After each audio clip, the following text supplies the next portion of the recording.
Hello, everyone. I am Jiaohe He from MPIA. I will talk about the diffusion of molecules in ice, which is one of the most important processes to make complex molecules in the interstellar medium. In the interstellar medium, dust grains are covered by an ice layer that is made of water, carbon dioxide, carbon monoxide, ammonia, methane, methanol, etc. It is also generally assumed that many other complex organic molecules are present in the ice mantle. If dissolved into the gas phase, they are detected by telescopes. So far, there are more than 200 molecular species detected in interstellar and the circumstellar medium. One of the most important goals of astrochemical studies is to find out how these comets are formed. Some comets can be formed by gas phase reactions, but in my talk, I will only focus on solid state reactions. Chemical reactions in the solid state happen either in the bulk ice or on surfaces. In the bulk ice, energetic processing in the form of UV or cosmic ray plays an important role in the formation of comets. And this is currently a very hot topic in astrochemistry. Even in energetic processing, diffusion of molecules and radicals is still playing an important role in chemistry, since the diffusion of reactants in the bulk ice promotes the reactions. In my talk, I will review one experimental work on bulk diffusion. Surfaces can be a bare grain surface, including silicated grains and carbonaceous grains. It can also be the surface of ice, including outer surface of compact ice and the inner pore surface of porous ice. On surfaces, usually the reactants diffuse and meet the reaction partner and then form new chemical bonds and consequently more complex molecules. Let's take a simple surface reaction. A reacts with B to form C as an example. The reaction rate R is proportional to the concentration of both A and B and proportional to the summation of the diffusion rates. The diffusion rate K is described by this type of Polanyi Wigner equation, which is a function of the surface temperature T, the diffusion energy barrier E diff, and the diffusion prefactor nu. What are needed from the laboratory are accurate values of both nu and E diff on different surfaces, including porous and compact water surface and bare grain surfaces. There have been quite a few laboratory works devoted to diffusion measurements. Here I listed some most representative ones. Most of them measures the diffusion of stable molecules on water ice. There are many more studies on the diffusion of stable molecules than on radicals. In astrochemistry, if we want to calculate the formation rate of comets, the diffusion rate of radicals is actually more important than that of stable molecules. For stable molecules, probably more important is the desorption energy rather than the diffusion energy. More laboratory efforts are needed to measure the diffusion of radicals. As for the surface that are used, most studies use water ice as the surface. It would be nice to extend some of these studies to silicate and the carbonaceous surfaces as well. I will start with the diffusion of radicals. It is very challenging to measure the diffusion of radicals directly. The reason is that the concentration or coverage of radicals at any moment on surface must be very low, and most analyzing method would face the sensitivity problem. One innovative experiment on atomic hydrogen diffusion is done by Watanabe 2010. They used the laser desorption coupled with a resonance-enhanced multiphoton ionization, the so-called RAMP, to detect hydrogen atoms directly. In the experiment, they deposited hydrogen atoms on water surface and wait for a certain period of time for hydrogen atoms to diffuse and react with each other.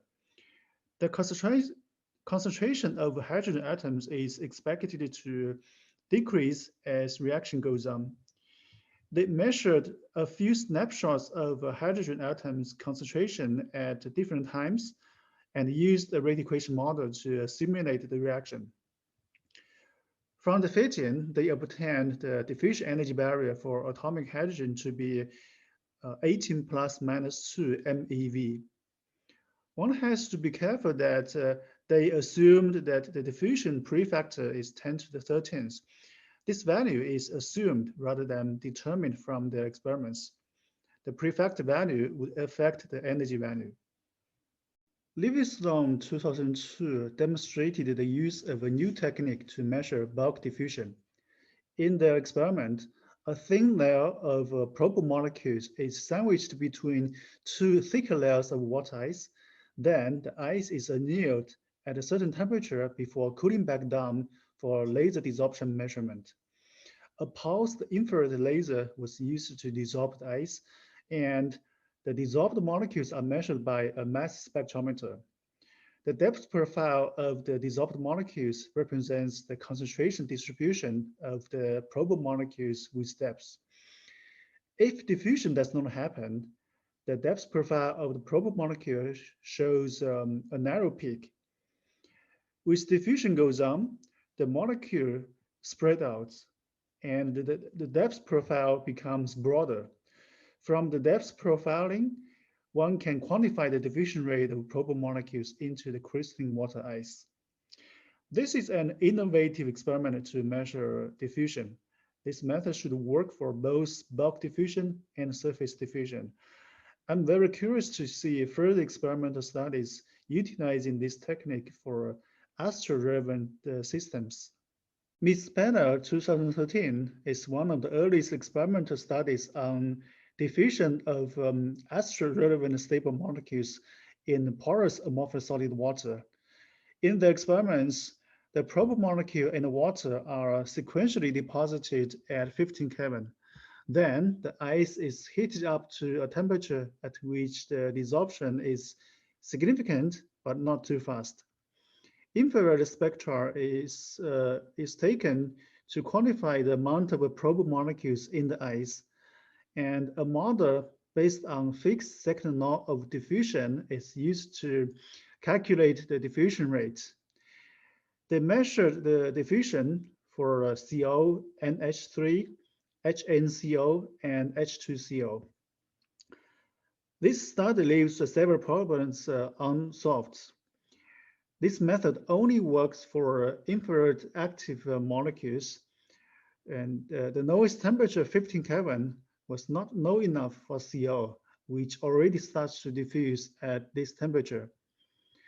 The water ice is not annealed, and the structure is unstable during diffusion. Furthermore, both diffusion and desorption processes happens simultaneously in the pores. In this case, fixed law of diffusion cannot describe the kinetics accurately. The coexistence of desorption, absorption, and diffusion in pores has already been discussed by Zubkov 2007. It is worth noting that a more recent work by Mata 2020 used almost the same method to measure the diffusion of methane, and therefore shares a similar problem as MISPELA 2013. Log 2015 is another attempt to measure the diffusion of CO in porous amorphous solid water. In their experiment, CO and water are deposited at 12 Kelvin, and then the ice is flash heated to a temperature between 15 Kelvin and 23 Kelvin for isothermal experiment. They used the fact that pure CO and CO mixed with water ice has different infrared absorption peak shapes to trace the diffusion of CO in porous water ice. Pure CO ice has a sharp peak centered at about 2139 per centimeter, as shown in panel A. The mixture of CO and amorphous solid water has two peaks at 2139 and 2152 respectively, as is shown in panel B. In the ice configuration on the left side, As diffusion goes on, there is a gradual transition from the pure CO to a mixture of CO and water. Therefore, the diffusion rate can be calculated from the time evolution of this transition. Compared to Miss Speller, the work of Laug has already solved the problem of a limited temperature span, and the problem with the desorption is already solved. However, the method by Laug only works for CO in water ice, and the ice structure is still unstable during the diffusion process. HE 2017 is another study of diffusion. It measured the diffusion of carbon dioxide on compact amorphous solid water. The idea is that discrete CO2 molecules and CO2 clusters have different infrared absorption peaks, with less than a molar of CO2 present on the surface. When the surface temperature is increased, CO2 diffuses and forms clusters. Therefore, there is a transition from discrete CO2 to CO2 clusters. By using a rate equation model to simulate the diffusion process, we obtained the diffusion energy barrier to be 2100. It has to be noted that in this study, the prefactor was assumed to be 10 to the 12th. If a different prefactor is assumed, the diffusion energy value would be different. For example, when using a prefactor value of 10 to the 9th, the diffusion energy value is decreased from 2100 Kelvin to about 1630 Kelvin. Here, the message is that it is important to determine both the prefactor and the diffusion energy value simultaneously.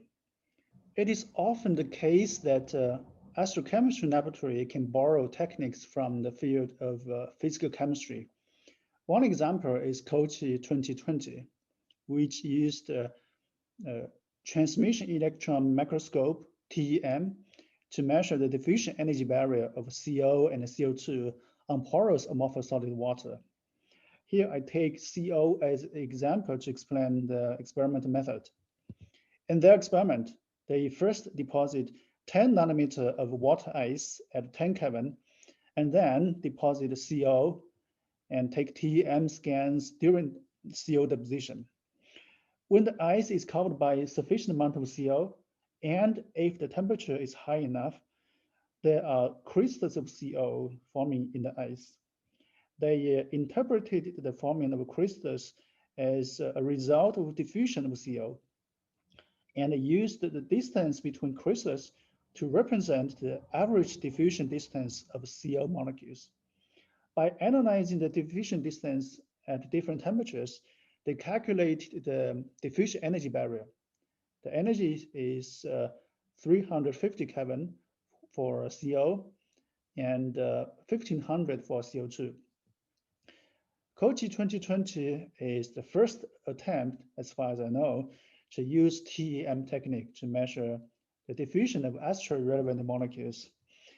It would be interesting to extend the same method to other molecules and other surfaces. However, COSPAR 2020 suffers from a few drawbacks. The interpretation of the experimental result is not intuitive. Alternative interpretations exist. For example, it is possible that the observed temperature dependence of crystal distance is a result of the temperature dependence of CO ice phase transition. Such alternative interpretations have to be checked before extending this method to a wider range of systems.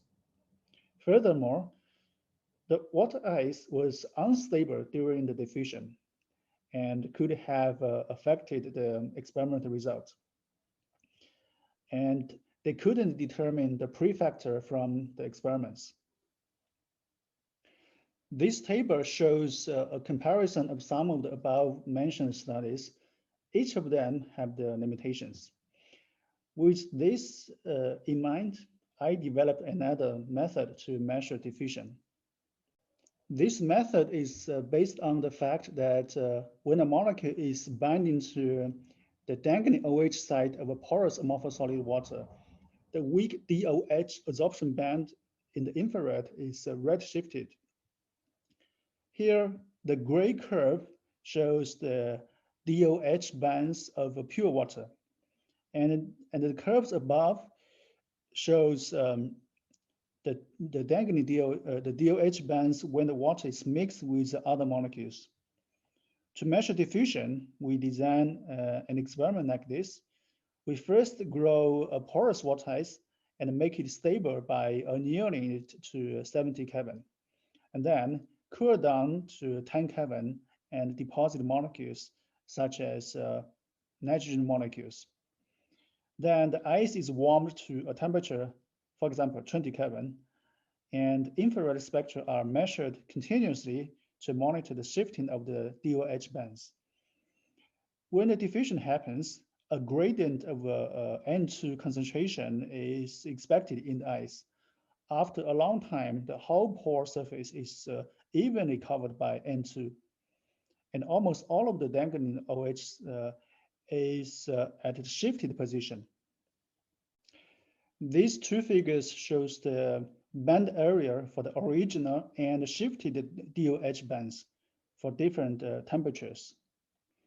And then we used the fixed second law of diffusion to analyze the data and obtain the diffusion energy and the prefactor. The same method is applied to several other molecules, and the results are shown here. We can see in the left set figure that the error in the diffusion energy is very small, and the results are very good.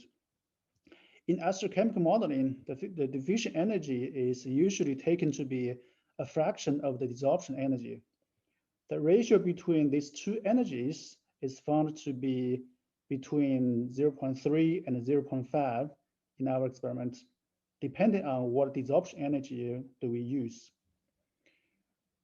TBD studies found that desorption energy is usually a wide distribution instead of a single value. There are two extremes. One is the value at very low coverages, and the other extreme is the value for multi-layers. Here I propose to use the desorption energy for low coverages because we're talking about the diffusion energy of volatiles on water surface instead of on the volatiles itself. It makes more sense to use the desorption energy on water instead of pure ices. Based on this argument, the ratio between the diffusion and the desorption energy is close to 0.3. Here, 2018 has solved many of the common problems in diffusion measurements. However, this method relies on the dangling OH bonds. And for molecules that does not induce a significant change in the DOH bonds, or when the probe molecule itself has a very strong absorption in the DOH region, this method is not applicable. I would like to return to the prefactor for a moment. In most of the astrochemical models, the diffusion prefactor is assumed to be the same as the desorption prefactor. However, in general, these two values are different. Numerous previous studies in surface science have shown that the diffusion prefactor can be several orders of magnitude apart from the desorption prefactor. Based on my recent measurement for molecules like CO, N2, O2, and CH4 on amorphous solid water, the prefactor value is in the 10 to the 8th to 10 to the 9th range. Before further laboratory data on other types of surface becomes available, I recommend using the value 10 to the 9th instead of the usual 10 to the 13th. In previous laboratory studies, some used compact amorphous solid water and some used porous. Then one question to ask is what are the differences between these two types of surfaces? Can we use the diffusion energy value on compact surface to a porous surface and vice versa? The experiments by Zubkov 2007 found that the desorption energy distribution on porous amorphous solid water is the same as that on compact amorphous solid water, indicating that both porous and compact amorphous solid water have the same properties, at least